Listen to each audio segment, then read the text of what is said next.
I've been obsessed with true crime stories for years. But this one, it's different. It haunts me. Maybe because it could have happened to any of us as kids. December 4th, 1972, Merced, California. 7-year-old Steven Stayner is walking home from school. Just a normal day. Until it wasn't. A stranger approaches, says his name is Irvin Murphy, claims he's collecting church donations. Seems harmless enough, right? But Murphy has other plans. He tells Steven his mom gave permission for him to come along. And just like that, Steven gets in the car. He never makes it home. Murphy drives 40 miles to a motel to meet Kenneth Parnell, a handyman with a sick, twisted plan. Parnell looks at this scared little boy and says the unthinkable. Your parents didn't want you anymore. They gave you away. Can you imagine 7 years old hearing that? That night, Parnell introduces Steven to a dog, Queenie. This is your new life, he says. Just like that, Steven Stayner becomes Dennis Parnell. For years, Steven goes to school, plays outside, lives a seemingly normal life. But it's all a lie. Behind closed doors, Parnell abuses him, moves often to avoid getting caught. I can't help but think how many people saw Steven and felt something was off. How many could have saved him? If you're watching this, hit that subscribe button. We need to spread awareness about these stories. It could save a life. Steven grows up calling this monster Dad. But deep down, he never forgets who he really is. Never forgets his real family. Teachers notice things aren't quite right. No doctor visits. No birth certificate, but no one reports it. Parnell flies under the radar for 7 long years. As Steven hits his teens, he gets more freedom. But he's still trapped. Emotionally, mentally. It's a prison without bars. Years later, Steven said, I always remember I had a mother and father. I never forgot. That strength, it's incredible. February 1980, Parnell tries to kidnap another boy.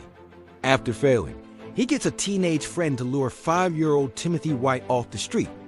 Parnell brings Timothy to the cabin, to Steven, and something in Steven snaps. He sees himself in this terrified little boy. He decides, I won't let him do to Timmy what he did to me. March 1st, 1980, Steven waits for Parnell to leave for work. He grabs Timothy, some supplies, and walks out the door, into the cold night. They wander for hours. Steven doesn't know exactly where he is, but he remembers bits and pieces, towns, highways, fragments from his past. After walking over 40 miles, they reach Ukiah, California. Steven finds a payphone, but he doesn't call home. Instead, he walks into a police station. Timothy by his side. I know his name is Timothy White, he tells the officer. I was going to take him home, if I could remember where he lived. The police realize this teenager is also a missing child. When they ask his name, he hesitates. Then finally says, I know my first name is Steven. Can you imagine that moment? After 7 years of living a lie, finally saying your real name out loud? If you're feeling the impact of this story, please hit that like button. It helps more people see these important stories. The news explodes across the country. The boy missing for 7 years has been found. Steven is reunited with his family in Merced. His younger brother doesn't even recognize him. At first, Steven's treated like a hero, but the adjustment is brutal. He doesn't understand house rules. His parents don't understand the trauma. Steven tells a reporter, I got used to being by myself. I forgot how to be part of a family. It breaks my heart. He saved himself, saved Timothy, but now he has to learn how to live again. Meanwhile, Kenneth Parnell is arrested, but he's only sentenced for kidnapping Timothy White. The abuse Steven suffered? Outside the statute of limitations. Parnell gets just 7 years.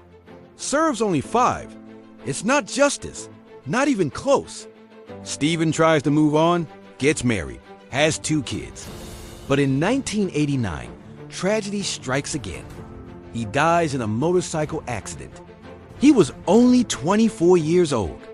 Timothy White grows up to become a deputy sheriff, honoring the boy who saved him. In 2010, both Steven and Timmy are immortalized with a statue in their hometown. A teen holding the hand of a small boy, walking into the light. It's a powerful image. But it doesn't erase the pain, the years stolen, the innocence lost.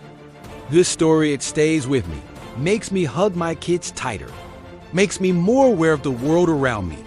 Because Steven Stayner's story isn't just about kidnapping. It's about resilience, about never forgetting who you are, even when the world tries to erase you. It's about the power of compassion. How Steven, despite everything he'd been through, couldn't bear to see another child suffer.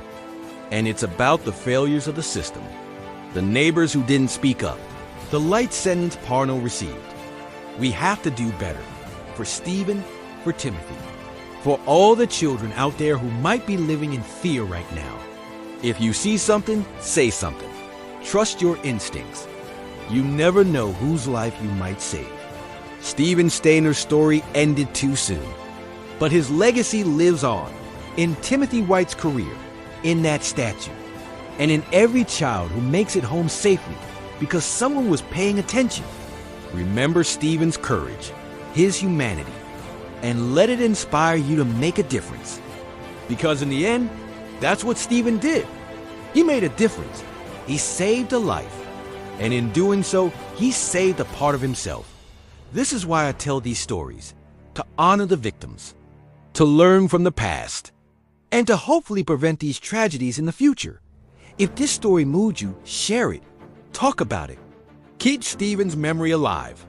Because in the darkest moments, there can still be light. Steven Stayner proved that. And we owe it to him to carry that light forward. Stay safe out there. And remember, sometimes the biggest heroes are the ones you least expect.